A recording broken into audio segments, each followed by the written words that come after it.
Bonjour à toutes et à tous, aujourd'hui on va analyser les Malt Tech Trends 2019. La dernière fois que je vous avais fait une analyse d'une étude de Malte, c'était très intéressant, ça vous avait beaucoup plu, donc je me suis dit que j'allais le refaire pour celle-ci. La dernière fois c'était par rapport au monde du travail freelance en 2019, ça avait été très cool et les études de Malte sont assez sérieuses, c'est assez cool à lire et en plus c'est très très bien présenté avec un site toujours assez chouette, donc un bon moment à passer ensemble et je me suis dit que ça serait très très cool. Et aussi c'est très cool pour une autre raison, ça me permet de tester mon setup de streaming et pour moi c'est très important de le tester car le mercredi 11 décembre, je relance le Gladiator Front Coliseum. On va avoir deux challengers hyper motivés qui vont s'affronter pendant une épreuve live front pendant 30 minutes et ils vont devoir nous faire un truc assez cool en CSS et à la fin on élira le gagnant et il pourra peut-être porter le casque du conquérant d'ici là. Mais ça sera quand il sera finaliste. Pour l'instant, il n'y a que moi qui ai le droit de se porter ce maudit casque. Malt Tech Trends 2019, les besoins métiers, émission IT décryptée. On va aller voir ça ensemble, les amis. Suivez-moi, je vous prie. Alors, on va zapper l'intro parce que c'est un petit blabla pas très intéressant. Les métiers apparus ces 10 dernières années, UX designer, en effet, c'est tout nouveau. Ingénieur en IA, tout à fait, c'est tout nouveau. Les data analysts, on connaît aussi. C'est les gens qui vont analyser toutes les données qu'on récupère sur les sites pour voir en fait ce qu'ils peuvent en déduire, s'ils peuvent déduire des tendances, s'ils peuvent déduire des choses à analyser ou pas. Enfin bref, avec ce flot ininterrompu de données, ces gens-là se demandent qu'est-ce qu'ils peuvent faire, qu'est-ce qu'ils peuvent en déduire en gros. Et leurs déductions souvent servent au travail des UX designers, du coup, qui vont pouvoir réfléchir à de nouvelles façons de présenter les choses, à de nouvelles façons de créer une expérience utilisateur la plus intéressante et la plus performante possible pour l'utilisateur. Voilà, ces deux-là, c'est des métiers qui marchent pas mal ensemble et c'est des métiers complètement d'avenir en effet et tout nouveau aussi. Une des choses très intéressantes que j'ai remarqué, c'est ça ici. 40 000 freelance tech. 40 000 freelance tech, il y a toujours des gens qui me disent « Oui Benjamin, est-ce que tu penses pas qu'on est trop déjà sur le marché du travail ?» Parce qu'il y a beaucoup de gens qui sortent de formation et qui se disent que quand ils vont sortir, il n'y aura plus de taf pour eux, etc. Regardez-moi juste ces chiffres ici. 40 000 freelance tech sont inscrits sur Malte et combien d'entreprises ? 93 000. Ça veut dire que pour un freelance tech, il y a deux entreprises autour de lui. Et les entreprises, elles ont combien de missions à proposer ? Elles n'en ont pas qu'une seule. Donc les entreprises ont plusieurs missions à proposer à chaque fois. Regardez, c'est ce qui illustre exactement ce truc-là. Vous voyez, il y a un client, donc une entreprise, qui balance plein de missions autour d'elle. Tac, tac, tac, tac, tac, tac, tac, tac, tac. Et ça, c'est les freelances qui gravitent autour. Et bien, vous remarquez qu'il y a plus de missions que de freelances. Ça, du coup, c'est les freelances. Quelque chose que je comprends pas bien. Malte, est-ce que vous pouvez m'éclairer là-dessus ? S'il y a 40 000 freelance tech et 93 000 entreprises, on est censé avoir 2 fois plus de points verts que de points bleus, non ? Bon, il y a peut-être quelque chose que j'ai pas bien compris ici. Je vous laisse revenir vers moi, Malte, sur le Twitter ou alors dans les commentaires YouTube. Je sais que vous allez voir cette vidéo pour me dire ce qui cloche ici. Mais bref, quoi qu'il arrive, vous inquiétez pas. Si on décoche le client, mais si on met mission, vous voyez bien qu'il y a beaucoup plus de missions que de points bleus. Et ça, c'est juste ce qu'il faut retenir, quoi. Beaucoup plus de taf que de personnes pour pouvoir réaliser ce taf. Donc les étudiants qui sortent tout juste, ne vous inquiétez pas, on a besoin de vous et vous serez peut-être embauchés assez facilement grâce à ça. Les besoins IT des entreprises. Bon là, ça va être intéressant. Je pense qu'on va voir un truc. Voilà, et c'est ça que j'avais vu de loin l'autre fois quand j'ai parcouru assez rapidement ce document. C'est l'index, c'est-à-dire en gros les technologies classées par ordre de recherche, classées par ordre d'apparition et d'évolution par rapport à l'année suivante. On va voir des choses assez intéressantes. Donc en top 1, qu'est-ce qu'on retrouve ? On retrouve bien sûr PHP. Pourquoi PHP ? Parce que PHP, c'est à la base encore de beaucoup de choses qui sont très très utilisées aujourd'hui dans le web, à savoir Symfony, Laravel et tout simplement WordPress qui est codé en PHP. Vous avez besoin de connaître PHP quand vous voulez faire du WordPress. Donc c'est normal que le PHP soit encore très très en poupe. Les gens vont certainement taper dans les moteurs de recherche développeurs PHP quand ils vont chercher des gens pour faire du Symfony, du Laravel, du WordPress ou que sais-je. Donc c'est pas étonnant qu'on le retrouve tout là-haut. Félicitations PHP, métier d'avenir, apprenez-le. Je crois que O'Clock fait une spécialisation PHP, donc c'est pas très con de la choisir, c'est assez judicieux même. Java en deuxième position. Java, c'est parce que c'est vieux comme le monde. Il y a tout le monde qui a développé pendant des années et des années sur Java. Ça a été un truc super important. Avant, on avait tout le développement des logiciels, tout le développement des web services, tout le développement Android, c'était aussi en Java et tout. Donc il y avait beaucoup de choses qui se passaient en Java. Donc il y a forcément beaucoup de code existant en Java, beaucoup de projets qui continuent d'exister, beaucoup de grandes entreprises qui tournent encore sur Java. Donc c'est pas étonnant qu'on cherche encore des développeurs Java aujourd'hui. Mais on voit que ça s'écroule quand même un petit peu parce que c'est vrai qu'avec toutes les super technologies qui arrivent et qui sont plus modernes, on a tendance à remplacer un petit peu tout ça. WordPress, bien entendu, ça représente 40% des sites dans le monde, donc c'est normal qu'on le retrouve aussi haut placé. WordPress, c'est fait en PHP, donc c'est pour ça que PHP est là-haut, encore une fois. Mais WordPress, ça reste vraiment technologie à apprendre par-dessus tout. Ça fait des sites vitrines très très facilement, et donc c'est des missions assez faciles pour tout développeur freelance qui se lance, qui a besoin de choper des petites missions comme ça pour faire un petit peu d'expérience et d'argent aussi, on va pas se cacher. Donc WordPress, ça reste le feu. Moi, je continue de le suggérer et de le conseiller à beaucoup de personnes qui se lancent. La courbe d'apprentissage est très très rapide, c'est très facile. Voilà, je peux que vous le conseiller. React.js, bien entendu, c'est le framework JS qui a pris toutes les parts du marché. On en a 3, on a Vue, on a Angular et on a React. Voilà, bon, React à la part belle, avec une progression incroyable, plus 21%, etc. Il y a beaucoup de choses qui se font en React. En plus, vous pouvez maintenant faire du développement mobile après avec React Native, donc les deux vont un peu ensemble. Donc ça explose, voilà. Si vous voulez apprendre ça, allez-y, c'est des missions assurées. Moi, c'est le seul framework que je connais pas encore, mais parce que j'ai déjà énormément de taf avec Angular et Vue qu'on retrouve dans ce classement. Donc, j'ai pas encore trouvé la nécessité d'apprendre React, mais un jour, je le ferai.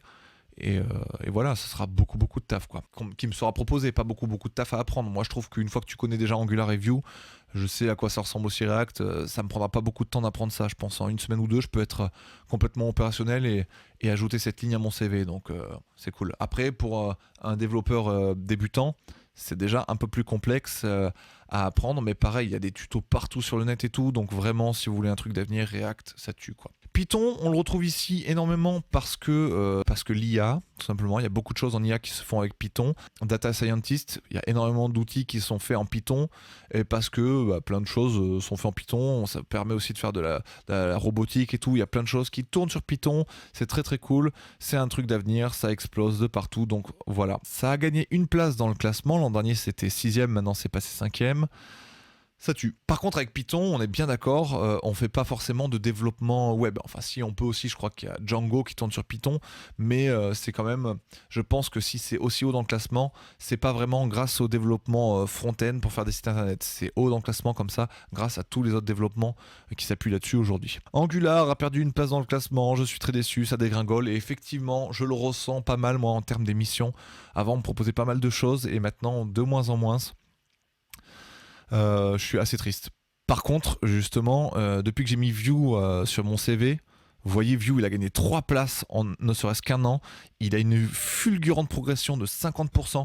C'est assez incroyable. Genre, je remarque ça, il y a plein de projets qui se lancent sur Vue. Vue, c'est vraiment technologie d'avenir. Moi, je suis un peu déçu parce que je préfère largement Angular.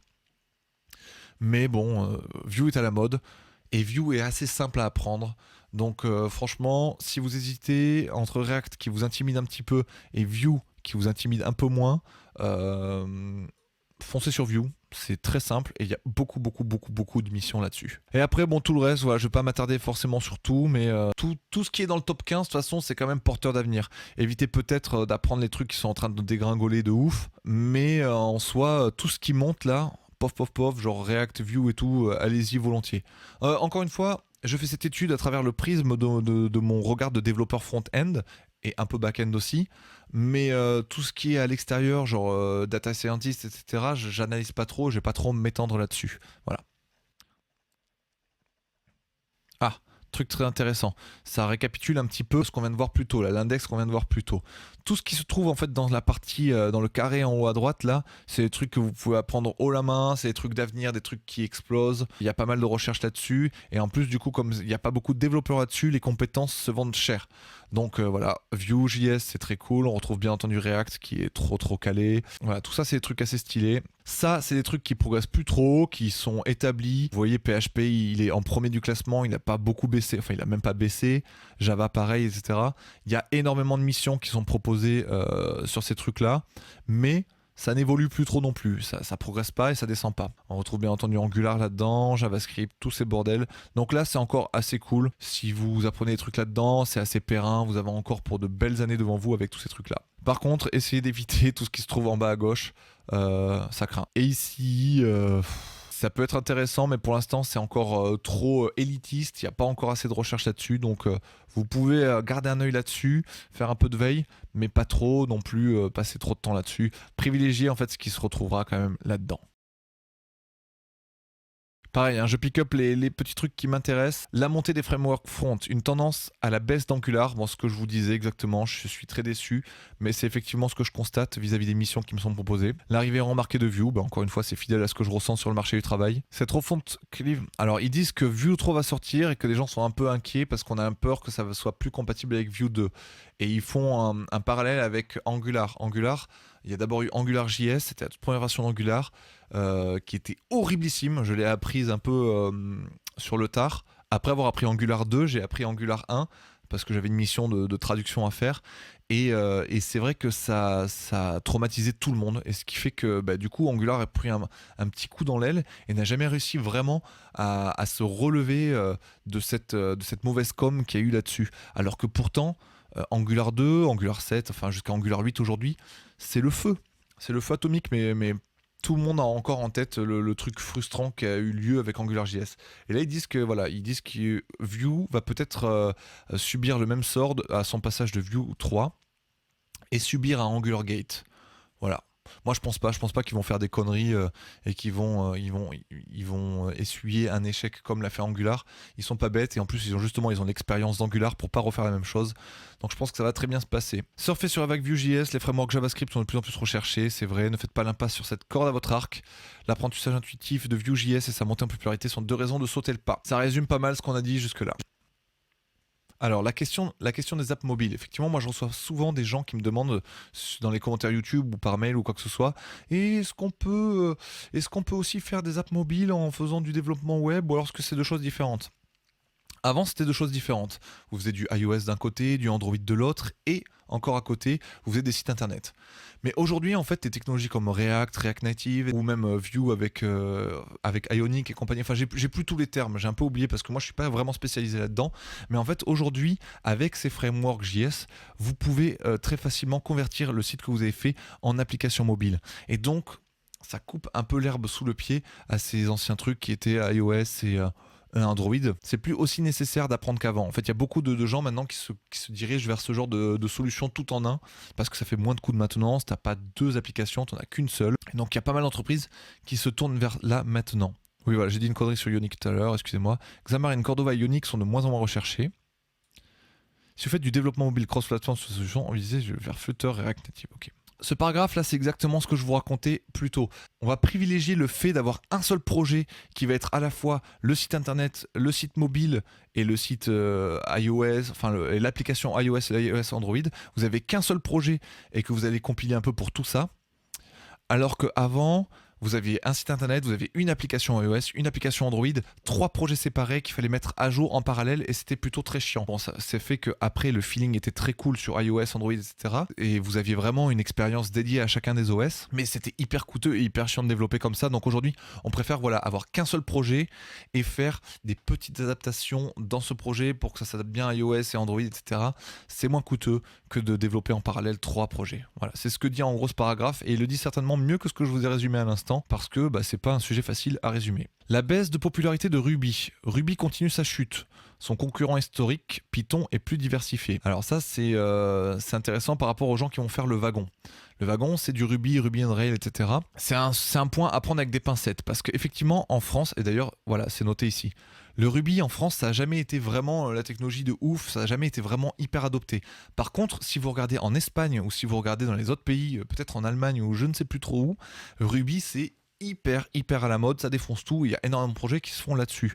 Donc peut-être que ça c'est une vision un peu française du marché. Donc le wagon continue à mon avis d'être pertinent avec son choix du Ruby. Moi c'est pas le langage que je privilégierais en premier lieu, mais n'allez pas dire que oh là là c'est la folie, le wagon c'est de la merde, ils font du Ruby et tout. Non, ça reste quand même un choix pertinent et c'est un truc qui vous permettra d'apprendre de toute manière très bien beaucoup de choses et après ça vous facilitera la transition vers d'autres nouveaux langages aussi. Donc ne vous inquiétez pas, ça reste quand même très bien.